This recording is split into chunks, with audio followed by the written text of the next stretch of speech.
So the second question we asked everyone, what do you expect? And we tried to quantify this a little bit, and we say, what do you expect your business to be like in 2026? And remember, this is a real cross section, so this covers all sectors and all pretty much all markets from Greenland right through to Lithuania.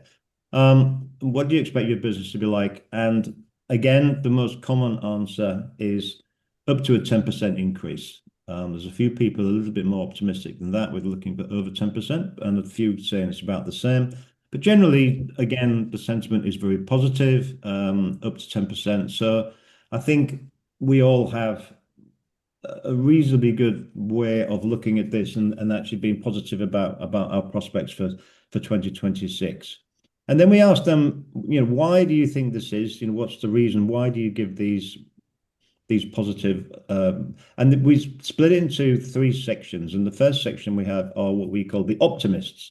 So the optimists have said, given some, and we pulled out a few of the answers here. So in increase in FIT, winter traffic, the Arctic is still growing, a greater awareness of the regions. And this is something I'd like to come back to, and we'll talk about in a bit in terms of the Nordics generally, and the Nordics and the Baltics, I would say generally, in terms of it seems to be a destination which is becoming globally more popular, and maybe we can look at that. More requests coming in earlier for next year. Many new tours and products have been introduced into the market by some of the buyers and operators. The Asian markets are coming back, and maybe we can talk a little bit about that with some of our panelists today. Other markets are expected to be stable or continue to grow.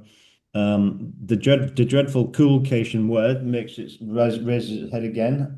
This is something that we've been talking about for about 4 years.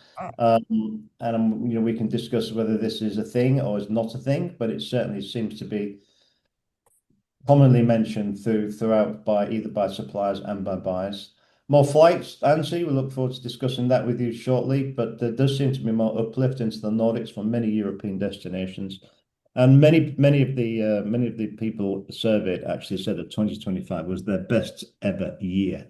So all good, all looking very positive. So that's great. But then on the other side of the coin, of course, we have the pessimists.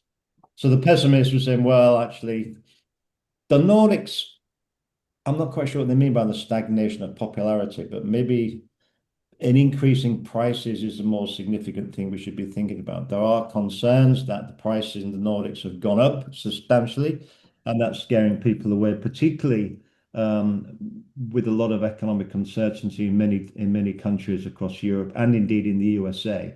So we can also look at that as well. And then obviously, of course, we do have a certain degree of global and economic instability at the moment. So I think that's also something which is tempering the good thoughts or the good intentions for many travelers next year. So we can look at that as well. So, and then in the middle, sitting between the optimists and the pessimists, we have the realists. And these pretty much sum up, I think, what the general feeling is, that there is a steady demand for the Nordics from key European markets, but economic uncertainty and airline capacity may limit stronger growth.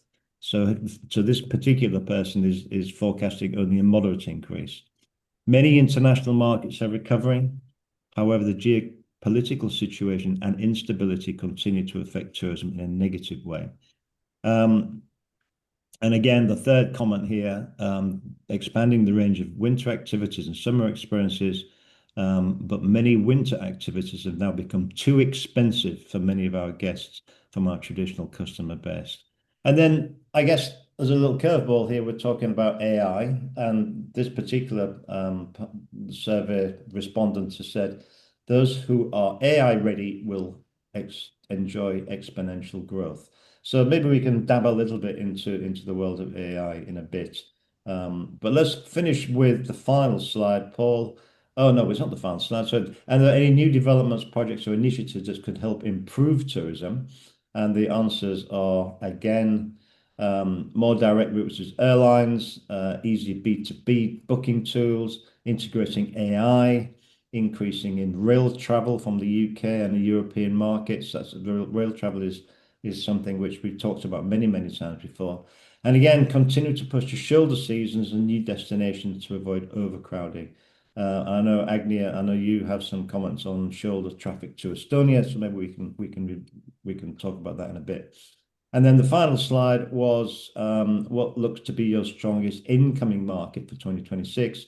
And again, DACH markets are there as the strongest market, followed by the USA and the United Kingdom.